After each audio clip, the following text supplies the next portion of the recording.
এক ছোট্ট শহরে একটি ছেলে ছিল, নাম ছিল রাহুল। রাহুল ছিল খুবই মেধাবী, কিন্তু তার জীবন ছিল বেশ একঘরে। প্রতিদিন স্কুলে গিয়ে পড়াশোনা করত আর বাড়িতে ফিরে বই পড়তো। সে প্রায় কখনোই বাইরে বের হতো না, কারণ সে খুব একা অনুভব করত। তবে একদিন তার জীবন একদম পরিবর্তন হয়ে গেল। এক সকালে রাহুল তার পড়াশোনা শেষ করে হাঁটতে বের হলো। শহরের বাইরে একটা ছোট্ট ঝোপঝাড় ছিল, যেখানে অনেক সময় কেউ আসতো না।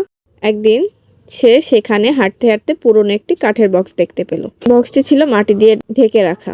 তবে সেদিন রাহুল বক্সটি খুললেই ভিতর থেকে বের হয়ে এলো একটা সুন্দর ঝলমলে পাথর। রাহুল পাথরটি হাতে নিয়ে অবাক হয়ে দেখলো। পাথরটি হাতে নেওয়ার পরে রাহুল দেখতে পেল তার চারপাশের সবকিছু পরিবর্তন হতে শুরু করেছে। সে দেখতে পেল তার শহরের মানুষগুলো একে অপরকে সাহায্য করছে, হাসছে এবং একসাথে কাজ করছে। শহরের সমস্ত জায়গা যেন ভালোবাসা এবং সাহায্যের একটা অদ্ভুত পরিবেশ তৈরি হয়ে গেছে।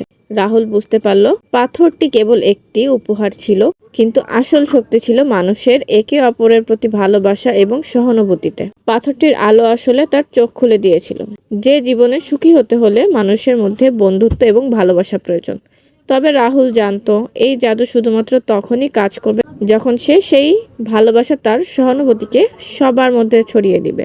সেদিন থেকে রাহুল তার শহরের মানুষের সাথে আরো বেশি যুক্ত হয়ে গেল, তাদের সুখে দুঃখে পাশে দাঁড়ালো এবং তার শহর একদিন সত্যি এক সুন্দর মিলেমিশে থাকার জায়গায় পরিণত হলো।